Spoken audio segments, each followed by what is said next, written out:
It's Friday, the 3rd of March, 2023. Welcome to the Fast Five by Fear and Greed, where we give you the top 5 business stories you need to know in just 5 minutes. I'm Michael Thompson, and good morning, Sean Aylmer. Good morning, Michael. Sean, 5 stories in 5 minutes, and we've got some crackers coming up. Story number 1, Sean, the pace of declines in house prices has slowed, and in Sydney, prices actually increased last month. Overall, capital city average prices fell 0.1% and are down nearly 10% from their peak. Yes, definitely good news, but one reading doesn't make a trend. CoreLogic figures show that house prices across the capital cities have fallen for 10 months now, but February's drop was the smallest since May last year. And as you mentioned, Michael, Sydney prices actually rose by 0.3%. Now, all other capital cities went backwards, but the pace of that decline was slower. Hobart fell most, 1.4%. Canberra was down 0.5%. Brisbane and Melbourne, 0.4%. Adelaide, 0.2%. And Perth, 0.1%. Peak to trough, Sydney still has had the biggest fall, down nearly 14%.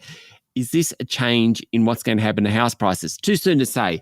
Plenty of economists out there think prices still have a way to go down. Certainly the fact that there isn't as much stock on the market is helping cushion price falls, and the full impact of all the rate rises over the past year or so, plus a couple of anticipated hikes in coming months, will keep the pressure on. But there are also reasons to be optimistic. Auction clearance rates are higher. Migration's back big time, and people coming to Australia need somewhere to live. And the rental market is so hot, some people would choose to take the leap and buy a home. Who knows, but it's going to be a very interesting few months in the housing market. Yeah, sure will be. Sean, story number 2, this has a pretty remarkable stat in it. New building approvals fell 28% in January to their lowest level in more than a decade. And this isn't good news for tradies and people in that sector. And just the fact that that sector, when people build a house, they buy fridges and things like that. So they fill the house. So it actually helps retailers as well. We know the sector's in trouble, but the numbers are almost too bad to be true. The state numbers are extraordinary. New South Wales down 49%, Victoria 39%, Tasmania 32%.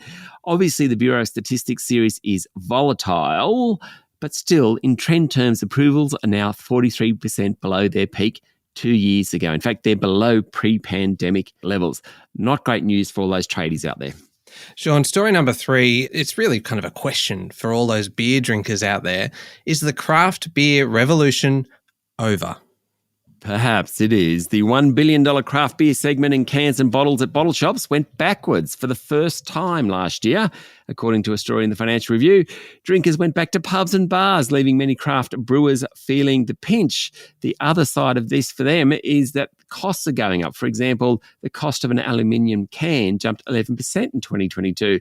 Now, there has been a few companies that have gone to the wall. Tribe Brewing, which owns Stockade Brewing, Mornington Peninsula Brewery and Wild, earlier this week went into receivership. Queensland craft brewer Ballistic Beer went into administration in late January.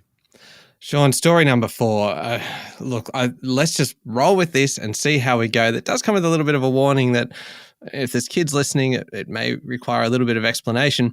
But a Jetstar supervisor has lost his claim that he was unfairly dismissed for failing to report a subordinate who fondled his genitals and regularly passed wind loudly and publicly, the Fair Work Commission has found. Yeah, some stories are just too good to ignore. And again, I have to thank the normally sober Financial Review for this one. The supervisor had argued his sacking was harsh and unjust because while he was fired for not reporting the abhorrent behaviour, the offending subordinate kept his job. But Fair Work Commissioner Philip Ryan rejected the case after finding the two matters were not comparable because although the subordinate's conduct constituted a sexual harassment, the supervisor failed in his higher duty to report it.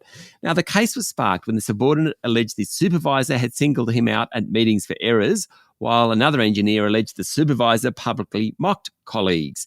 The supervisor responded by alleging the subordinate would pet and display his erect penis through his trousers on multiple occasions, while others had complained the subordinate was overly flatulent. While farting in the office occurred, the supervisor argued it was different with the subordinate, as he would not hesitate to, and I quote, put his legs up on the table and part his butt cheeks and fart for as long as possible. Oh, you nearly made it through, Sean. I nearly made it through. But the attempt to damage the subordinate's credibility backfired as Jetstar started investigating the supervisor for not reporting or disciplining the subordinate for what it said was sexual harassment and breaches of its code of conduct. Commissioner Ryan said the supervisor's argument for staying silent on the alleged sexual harassment was simply unacceptable, and he had a duty to escalate significant breaches of the code of conduct.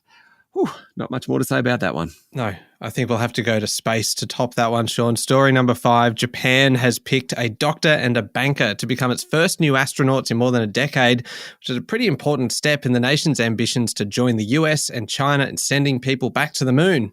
Yes, the 28-year-old doctor works for the Red Cross and the 46-year-old banker is a senior employee of the World Bank. The Japan Aerospace Exploration Agency selected the pair from more than 4,000 applicants. Like many industries in Japan, there's just a dearth of young astronauts. The average current age is 52. At NASA, it's 34. The US and Japan are hoping an astronaut from Japan will head to the moon as part of NASA's Artemis program.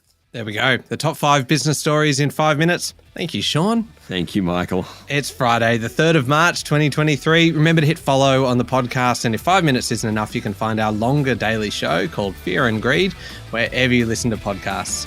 I'm Michael Thompson, and that was the Fast 5 by Fear and Greed. Have a great day.